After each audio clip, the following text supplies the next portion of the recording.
अगर यह वीडियो आपको पसंद आए तो लाइक करिए, हमारे चैनल से जुड़े रहने के लिए सब्सक्राइब करिए और बेल आइकन पर क्लिक करिए, जिससे कोई भी नया वीडियो आए तो आपको नोटिफिकेशन मिल सके। Thank you.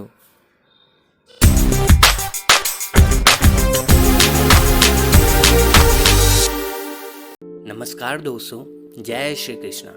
जी हाँ दोस्तों, आज हम बात करेंगे भगवान श्री कृष्ण द्वारा दिए गए एक बहुत ही महत्वपूर्ण उपदेश के बारे में, जो कि हमारी समस्त समस्याओं का एक हल है। भगवान श्री कृष्ण ने यह संदेश हमें भगवत गीता के माध्यम से दिया।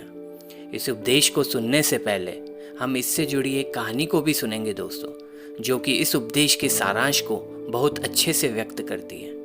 तो आइए पहले जानते हैं इस कहानी को।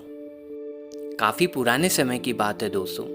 एक जंगल के दोनों ओर दो अलग अलग राजाओं का राज्य हुआ करता था, और दोनों राज्यों के बीच उस जंगल में एक संत भी निवास करते थे। दोनों राजा उस संत को अपना गुरु मानते थे और बड़ा आदर व सत्कार करते थे।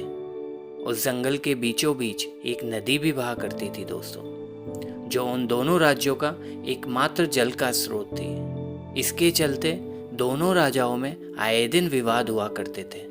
एक समय ऐसा भी आया जब दोनों राज्यों का विवाद इतना बढ़ गया कि युद्ध तक बात पहुंच गई।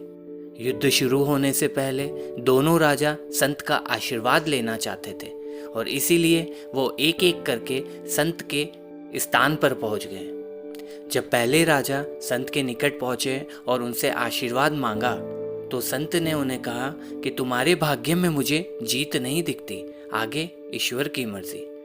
संत की ये बात सुनकर पहले तो राजा घबरा गए, लेकिन फिर उसने थोड़ा विचार किया और अपनी सेना से बोला कि अगर हारना ही है तो हम पूरी ताकत से लड़ेंगे और अपने पूर्ण प्रदर्शन को दूसरों के लिए एक महान उदाहरण बना देंगे।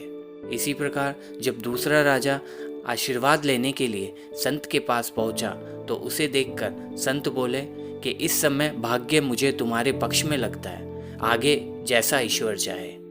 संत की ये बात सुनकर वो राजा मानो सातवें आसमान पर पहुंच गया। वह इतना निश्चित हो गया कि मानो उसकी जीत ही हो गई हो, और अपनी सेना को भी उसने ये संदेश पहुंचा दिया कि भाग्य हमारे पक्ष में है तो हमारी जीत होना तो बिल्कुल तय है। एक दिन जब युद्ध प्रारंभ हुआ, तो एक राजा की सेना यह सोचकर लड़ रही थी कि चाहे भाग्य में हार हो, पर हम पूर्ण पराक्रम से लड़ेंगे। वही दूसरे राजा की सेना यह सोच रही थी कि जीत तो हमारे भाग्य में ही है, तो घबराना कैसा। इस प्रकार युद्ध करते हुए दूसरे राजा के घोड़े की नाल निकल गई, पर उन्होंने ध्यान ही नहीं दिया, क्योंकि उनके तो मन में भाग्य के पक्ष में होने की बात इस तरह घर कर चुकी थी कि उन्हें इन छोटी सी बातों का बिल्कुल भी ध्यान नहीं गया।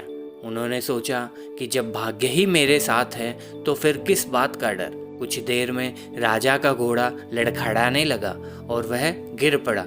घोड़े पर से गिरते ही वो दुश्मन के हाथ लग गए और उनकी पराजय हो गई। युद्ध की समाप्ति पर संत भी युद्ध भूमि पर आ गए। संत को देखते ही दोनों राजा एक ही स्वर में प्रश्न कर बैठे कि गुरुजन, आखिर भाग्य का लिखा कैसे बदल गया।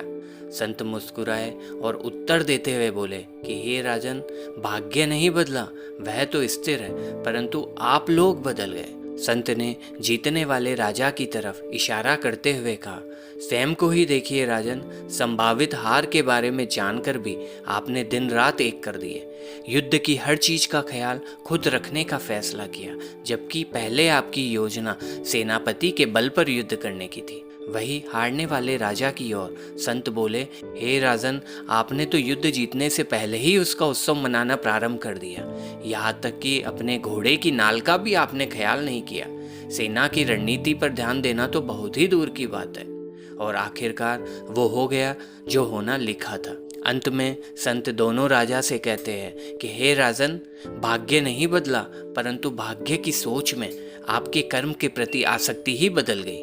तो इस प्रकार कर्म व भाग्य का एक अनोखा संगम हमने इस कहानी के माध्यम से देखा। दोस्तों, अब हम बात करेंगे गीता के उस श्लोक के बारे में जिसमें भगवान श्री कृष्ण ने बहुत ही सुंदर उपदेश दिया, जो कहीं ना कहीं हमारे समस्त प्रश्नों का उत्तर है।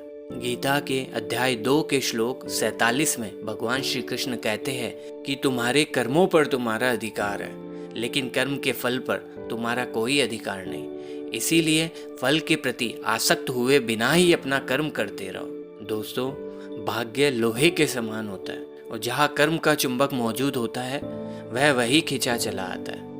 भाग्य असल में हमारे कर्मों का ही परिणाम है। अनुकूल कर्म करके आप भी अपने भाग्य को अपनी ओर मोड़ सकते हैं दोस्तों। तो आज के लिए इतना ही दोस्तों। जुड़े रहिए आप मेरे साथ। हम जल्दी ही हाजिर होंगे आपके सामने नए अध्याय के साथ। तब तक धन्यवाद आप सभी का।